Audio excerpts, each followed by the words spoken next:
Hello बच्चों, कैसे हो आप लोग। आई होप आप लोग अच्छे होंगे। तो बच्चों, इस वीडियो में हम लोग आपका क्लास 10th की मैथ पढ़ने वाले हैं। और ये आपका बेटा जो सब्जेक्ट है मैथ, और मैथ में आपका ये हम लोग बुक चूज किए हैं आपका NCERT का। और चैप्टर का नाम बेटा है आपका अर्थमेटिक प्रोग्रेशन, जिसे हम लोग शॉर्ट में बोलते हैं आपका AP कहते हैं। ठीक है। और ये चैप्टर बेटा चल रहा है आपका 5। और चैप्टर 5 में हम इस वीडियो में डिस्कस करेंगे आपका एक्सरसाइज 5.4। ये बेटा आपका एक्सरसाइज हम लोग 5.4 आपका इसमें डिस्कस करेंगे। ठीक है। तो इसमें बेटा अगर आप ध्यान से देखो, तो इसके पहले मैंने ऑलरेडी आपका एक्सरसाइज 5.1, 5.2, 5.3, 5.4 मैंने अपलोड कर दिया है, तो आप लोग वहाँ पे जाकर देख सकते हैं। तो इसका फर्स्ट क्वेश्चन की तरफ मूव करते हैं। अगर आपके पास NCERT बुक मैथमेटिक्स की, तो आप लोग सामने रखें, क्योंकि मैं इसमें केवल आपको उस क्वेश्चन का सोल्यूशन एक्सप्लेन करूँगा। सोल्यूशन से रिलेटेड अगर किसी प्रकार का इशू है तो आप लोग ज़रूर कमेंट करके बता देना, फिर मैं आप लोग को वहाँ पे हेल्प करेंगे। ठीक है। चलो शुरू करते हैं। कहता है कि बेटा आपका एक AP का यानी अर्थमेटिक प्रोग्रेशन का एक सीरीज दिया है। वो सीरीज कितना है आपका 121,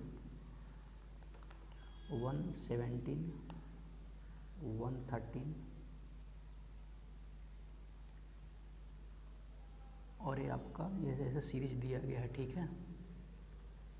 तो बेटा इसमें अगर आप ध्यान से देखो, तो इसका जो फर्स्ट टर्म है सीरीज का, ये आपका कितना है, आपका 121 है। और जो कॉमन डिफरेंस अगर देखोगे, तो कॉमन डिफरेंस क्या करेंगे, आपका माइनस कर दो आपका जो प्रेसीडिंग टर्म माइनस फर्स्ट टर्म, तो 171 माइनस आपका 121, तो कॉमन डिफरेंस बेटा आ गया आपका -4।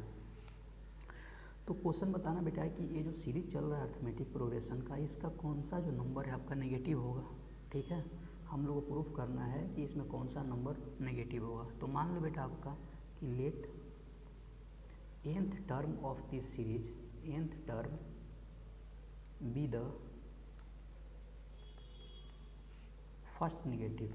कहता है कि इसका जो मान ली कि आपका जो इसका nth टर्म है आपका फर्स्ट आपका क्या है, आपका नेगेटिव है। तो नेगेटिव का मतलब बेटा क्या होता है, इसके वैल्यू लेस देन 0। तो Tn निकाल दो आपका, तो nवां टर्म कितना होता है, a + n - 1 इंटू क्या होगा बेटा आपका d होगा। तो Tn तो निकालना ही है बेटा। तो देखो फर्स्ट टर्म आपका दिया है कितना 121 प्लस n-1 इंटू डी का वैल्यू कितना है बेटा आपका -4। तो जब इसको सोल्व करेंगे बेटा, तो आपका Tn का जो वैल्यू आ जाएगा, ये आपका 125 माइनस बेटा आपका हो जाएगा 4n, है ना। तो देखो नेगेटिव टर्म का मतलब बेटा होता है आपका, नेगेटिव टर्म का मतलब क्या हो जाए, क्योंकि nवां टर्म होगा आपका लेस देन क्या होगा 0 होगा। तो इसको अगर लेस देन 0 करेंगे, 125 माइनस 4n लेस देन 0 करेंगे, तो इस केस में क्या होगा बेटा आपका कि दोनों तरफ अगर इसमें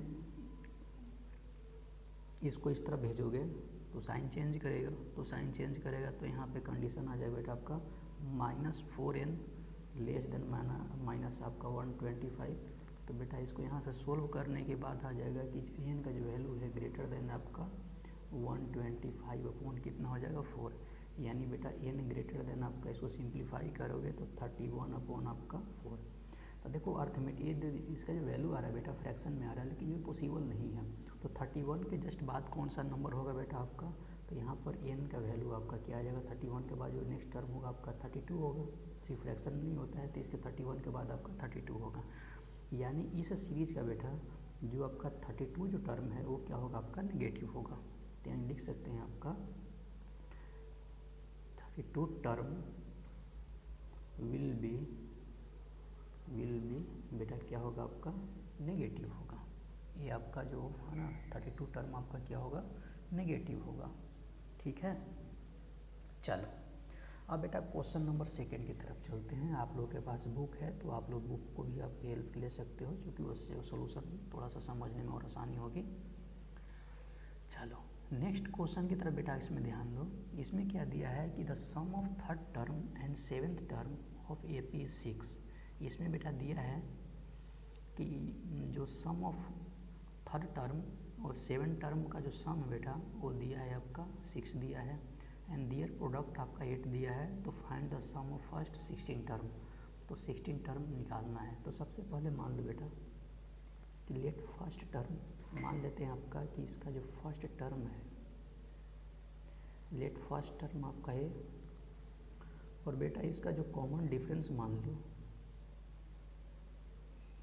कॉमन डिफरेंस बेटा क्या मानो, इसका डी मान लो, ठीक है। तो सीरीज ए पी का बेटा फिर सीरीज क्या बन जाएगा आपका, तो सीरीज बनेगा ए प्लस डी, ए प्लस 2d, और एक ऐसे कैसे करके बेटा आपका सीरीज बन जाएगा। अब फर्स्ट कंडीशन क्या दिया है बेटा इसमें आपका, इसमें आपका जो फर्स्ट कंडीशन बेटा है वो दिया है आपका कि जो थर्ड टर्म है बेटा और आपका इस सीरीज का जो 7 टर्म है वो किसके इक्वल है, आपका 6 के इक्वल है। तो यहाँ पे तो थर्ड टर्म बेटा कितना हो जाएगा आपका ए प्लस 2d, चूँकि थर्ड टर्म निकालने का फार्मूला क्या होता है A plus N minus 1 into D, और सेकेंड टर्म कितना हो जाएगा बेटा आपका ए प्लस आपका 6d, ये किसकी इक्वल होगा 6 की इक्वल होगा। ए को ए के साथ ऐड करो, डी के साथ ऐड करो, तो यहाँ पर क्या हो जाएगा ए प्लस आपका 4d इक्वल टू बेटा कितना हो जाएगा आपका 3। तो यहाँ से बेटा एक आपका इक्वेशन निकल जाएगा कि यहाँ से अगर ए इक्वल टू कितना हो जाएगा, ए इक्वल टू हो जाएगा 3 माइनस 4d। तो ये बेटा आपका इक्वेशन क्या है, आपका फर्स्ट आया, ठीक है। अब क्या कहता है कि इन दोनों टर्म का जो बेटा प्रोडक्ट है वो आपका 8 के इक्वल है, यानी जो सेकंड जो कंडीशन है इस क्वेश्चन में दिया है, बहुत बढ़िया क्वेश्चन है बेटा, आप लोग ध्यान से आराम से देखो। अब इसमें दिया है कि T3 इंटू आपका जो बेटा T7 का जो प्रोडक्ट है वो आपका किसके इक्वल है, 8 के इक्वल है। तो T3 देखो निकाल के रखे हैं आपका ए प्लस 2d, और T7 बेटा कितना है, T7 यहाँ पे है ए प्लस आपका ए प्लस 6d इक्वल टू आपका 8 के इक्वल है, ठीक है। इसको आप ऐसा करो कि जो ए के जगह पे 3 माइनस 4d रखो, तो फिर सिंप्लीफाई करते हैं, तो फिर देखते हैं कितना आ रहा है। तो बेटा जब इसको आप सिंप्लीफाई करोगे तो हो जाएगा आपका कि 3 माइनस 4d प्लस 2d, ए के जगह पे इस वैल्यू को पुट कर दिए, फिर इसका आ जाएगा 3 minus 4d plus 6d equal to 8। इसको जब आप सिंप्लीफाई करोगे बेटा तो कितना आ जाएगा आपका 3 माइनस 2d, और बेटा ये आ जाएगा आपका 3 प्लस 2d इक्वल टू कितना आ जाएगा आपका 8 आ जाएगा। इसको करोगे तो कितना आ जाएगा 9 माइनस बेटा आपका 4d स्क्वायर इक्वल टू कितना आ जाएगा 8 आ जाएगा।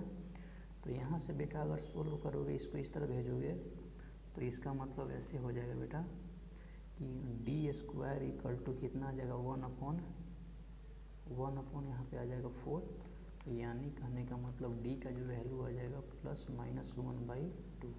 तो यानी इसमें जो कॉमन डिफरेंस है ये पी का, वो एक बार प्लस आया, एक बार आपका माइनस आ गया बेटा, ठीक है।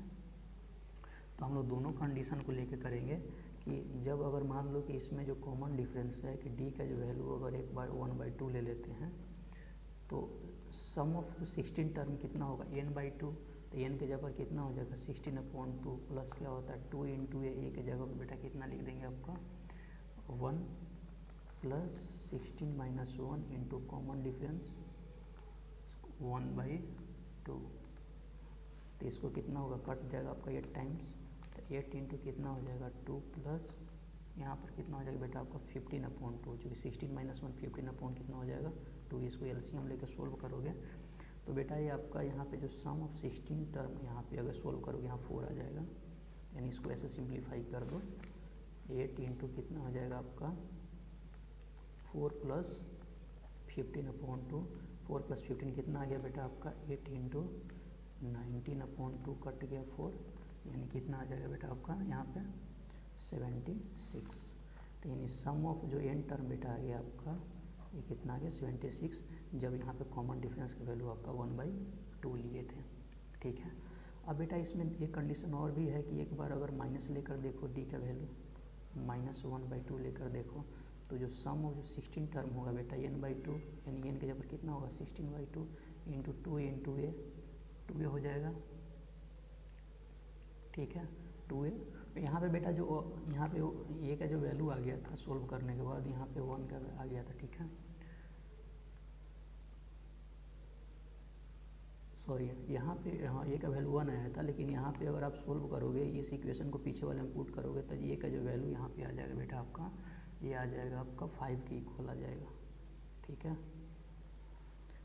अगर पीछे का जो इक्वेशन जो मैंने लिखा था तो उसमें ये डी का वैल्यू अगर -1/2 करोगे तो ए का वैल्यू कितना आ जाएगा 5 आ जाएगा। फिर सम 16 टर्म निकालो तो 2a + n - 1, तब कितना हो जाएगा 16 - 1 इंटू आपका -1/2 आ जाएगा। तो इसको बेटा अगर आप सोल्व करोगे तो जो सम जो 16 टर्म निकलेगा वो आपका कितना आ जाएगा, इसको करोगे तो 8 आ जाएगा, यहाँ पे कितना आ जाएगा 2 और यहाँ पे कितना आ जाएगा -15/2, यानी इसको आप सिंप्लीफाई करोगे तो यहाँ पे बेटा यहाँ पे सॉरी यहाँ पे आ जाएगा 5 और यहाँ पे कितना हो जाएगा आपका 10, तो कितना हो जाएगा आपका, इसको सोल्व करोगे तो यहाँ पे हो जाएगा आपका 20, ठीक है। यानी सम ऑफ जो 16 टर्म आ जाएगी, इसको सोल्व करो तो देखो 20 - 15 5 होगा, 5 और 8 को 5 से मल्टीप्लाई करेंगे 40, फिर 2 से डिवाइड करेंगे 20 आ जाएगा, यानी सम ऑफ 16 आपका आ गया 20, ठीक है। तो इसका मतलब है लिख सकते हैं आपका कि जो सम ऑफ 16 टर्म विल बी कितना होगा, या तो 76 होगा या आपका 20 होगा, क्योंकि यहाँ पे देखो कॉमन डिफरेंस का वैल्यू बेटा आपका 2 अलग अलग आया है। तो आई होप आप लोग को समझ में आया होगा, ठीक है। नेक्स्ट क्वेश्चन की तरफ बेटा अगर मूव करते हैं तो नेक्स्ट क्वेश्चन भी आपका बहुत ही इंपॉर्टेंट क्वेश्चन है, लेकिन सिंपल सा क्वेश्चन है। इसमें क्या दिया है आपका, क्वेश्चन नंबर आपका 3 है।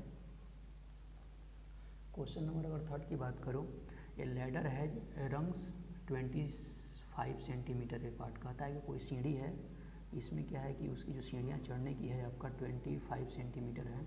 The rungs decreases uniformly in the length of 45 centimetre, ठीक है। तो बॉटम अगर 25 पे है at the top, if the top and the bottom rungs are आपका 2.5 मीटर अपार्ट, तो length of the wood required करना है, ठीक है। तो इसको अगर तरीके से देखो थोड़ा सा कॉम्प्लेक्स है, लेकिन इसमें समझने वाली बात है। तो बेटा इसमें क्या होगा कि length of the rugs at bottom, आप लोग क्वेश्चन देखो ना, length of rugs at bottom, तो कहता है कि बॉटम पे अगर उसका टोटल जो लंबाई है सीढ़ी की, अगर ऐसे सीढ़ी दिया है आपका तो कितना दिया है आपका 25 सेंटीमीटर, 25 सेंटीमीटर नहीं बेटा यहाँ पे 45 है, ठीक है। यानी इसमें देखो फर्स्ट टर्म हम लोग को दे दिया गया है। अब यहाँ दो के बीच जो डिस्टेंस है बेटा, length of rugs eight top, length of rugs eight top, यानी इसमें जो लास्ट टर्म आप लोग को दे दिया है आपका 25 सेंटीमीटर, ठीक है 25 सेंटीमीटर। अब इसमें क्या है कि top and bottom rugs part है आपका, यानी नीचे और ऊपर वाली सीढ़ी है आपका, tops of rugs at bottom and top, bottom and top, तो टॉप और बॉटम में कितना है आपका 2.5 मीटर है, ठीक है। तो नंबर ऑफ रग्स कितना हो जाएगा बेटा आपका, तो इससे हम फाइंड करते हैं आपका कि नंबर ऑफ जो रग्स हो जाएगा वो बेटा हो जाएगा आपका 250 अपॉन आपका 25 + 1, यानी कट के कितना आ जाएगा बेटा आपका 11, ठीक है। तो sum of length of 11 rugs कितना हो जाएगा, आराम से हम फाइंड आउट कर सकते हैं। सम ऑफ लेंथ ऑफ 11 रग्स कितना हो जाएगा बेटा n/2 into first term plus आपका लास्ट टर्म, यानी यहाँ से बेटा हम लोग निकाल सकते हैं कि सम ऑफ इन टर्म्स क्या हो जाएगा बेटा आपका, यहाँ पे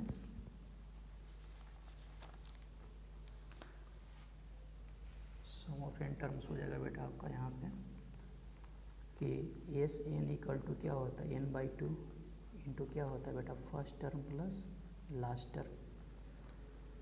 तो यहाँ से फाइंड आउट कर सकते हैं कि जो S11 है आपका कितना हो जाएगा आपका 11/2 इंटू फर्स्ट टर्म वहाँ पे दिया है आपका 45 जो रक्स है आपका, और लास्ट कितना है 25। इन दोनों को सोल्व करोगे तो बेटा S11 जो आ जाएगा आपका 3 आपका 85 सेंटीमीटर। यही आपका क्वेश्चन नंबर 3 का आपका बेटा आंसर होगा। और यही क्या होगा आपका रिक्वायर्ड वुड लेंथ हो जाएगा। समझे बात को, रिक्वायर्ड वुड लेंथ यानी जो लकड़ी है उसका ये रिक्वायर्ड आपका वुड लेंथ हो जाएगा। नेक्स्ट क्वेश्चन की तरफ बढ़ते हैं आपका बेटा क्वेश्चन नंबर 4। क्वेश्चन नंबर बेटा 4 की तरफ अगर बढ़ोगे तो क्वेश्चन नंबर 4 भी आपका बहुत ही एक सिंपल सा क्वेश्चन है जिसको मैं पढ़ रहा हूँ, ठीक है। आप लोग इस क्वेश्चन को थोड़ा सा आप बुक से पढ़ें ताकि आप लोगों को वहाँ पे किसी प्रकार की दिक्कत ना हो। क्या कहता है कि the house of a row are numbered consecutively from 1 to 49 so that the value of x in such that the sum of the numbers of houses preceding the house numbered x is equal to the sum of the numbers of the houses following it. Find the value of x। तो इसमें बेटा आपका इसका अगर first term अगर इसमें 1 मान लो, ये मान लो, कॉमन डिफरेंस क्या हो जाएगा 1, और इसमें x का जो वैल्यू बेटा कितना है आपका 49, ठीक है, क्योंकि उसमें हाउस का जो नंबरिंग किया गया है आपका 1 से लेकर 49 तक, ठीक है। तो sum of number of housing कितना हो जाएगा आपका, तो बेटा क्या हो जाएगा sum of the number of the houses preceding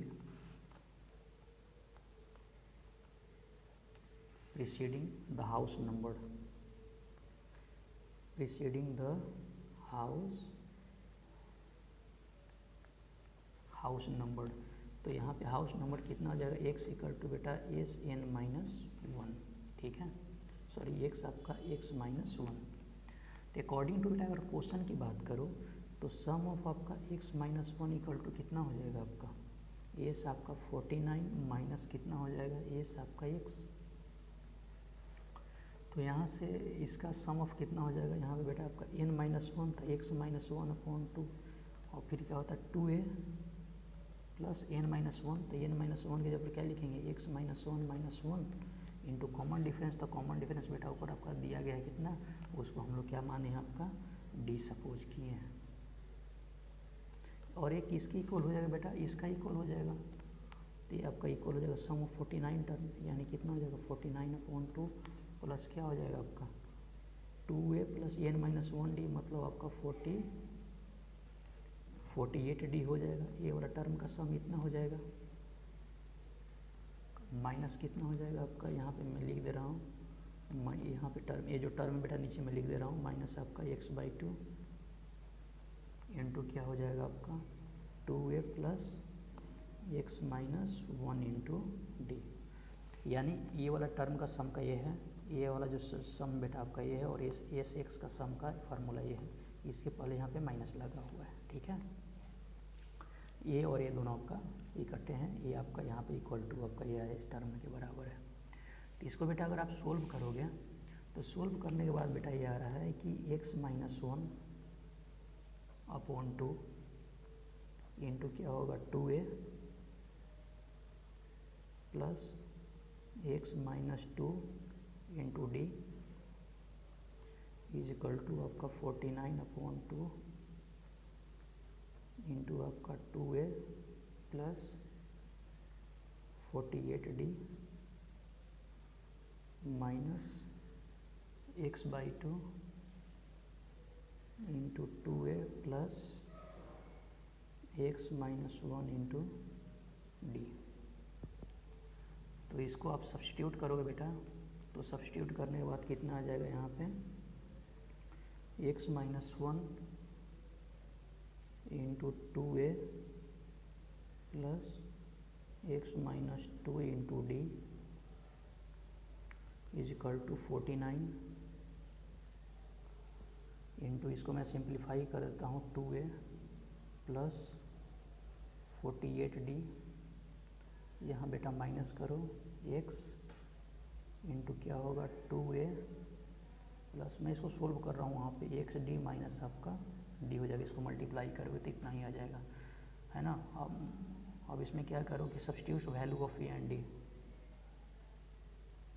put value of first term and आपका कॉमन डिफरेंस का वैल्यू अगर आप पुट करोगे तो बेटा इसमें जैसे पुट करोगे तो आ जाएगा आपका x माइनस 1 इंटू आपका 2 plus x minus 2 equal to हो जाएगा 49 इंटू 2 प्लस 48, मैं सबका केवल वैल्यू पुट कर रहा हूँ, minus x into 2 plus x minus 1 minus 1, ठीक है।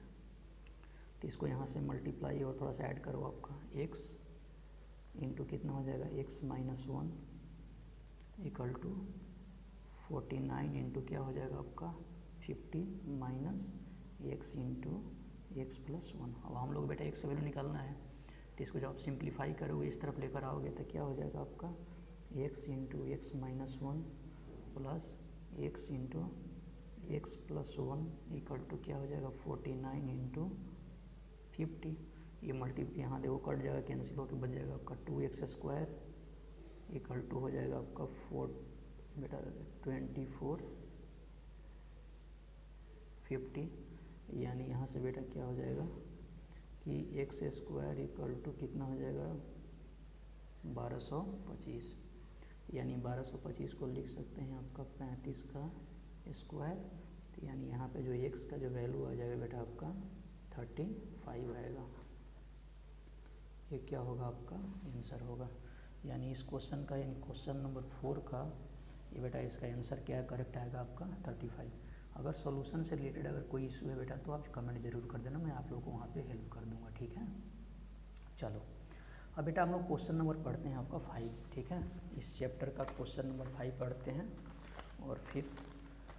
और ये आपका इस चैप्टर का लास्ट ही क्वेश्चन है। तो एक बार आपके पास जो बुक है उस बुक को ओपन करो और उस क्वेश्चन को पढ़ो।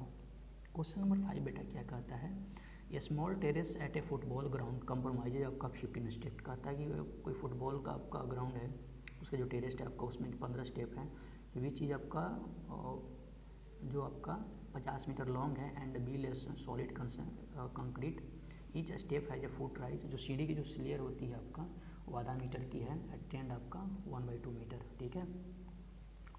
तो कहता है कि टोटल वॉल्यूम निकालना है, ठीक है। तो इसमें आपका दिया है बेटा आपका कि जो टोटल लेंथ इसमें दिया है, मैं लिख दे रहा हूँ, जो अगर देखा जाए बेटा आपका जो टोटल लेंथ है आपका वो कितना है आपका 50 मीटर। उसके बाद इसका जो बेटा जो विड्थ दिया है इस कंक्रीट आपका सीढ़ी का वो कितना है आपका 1/2 मीटर। उसके बाद क्या है बेटा इसका जो बेटा जो हाइट है इसका हाइट दिया है आपका 1/4 मीटर। तो volume of concrete required, volume of concrete, तो कंक्रीट का जो वॉल्यूम कितना हो जाएगा बेटा आपका, तो ये 16 हो जाएगा यहाँ पे बेटा। अब इसको यहाँ से अगर आप सिंप्लीफाई कर दोगे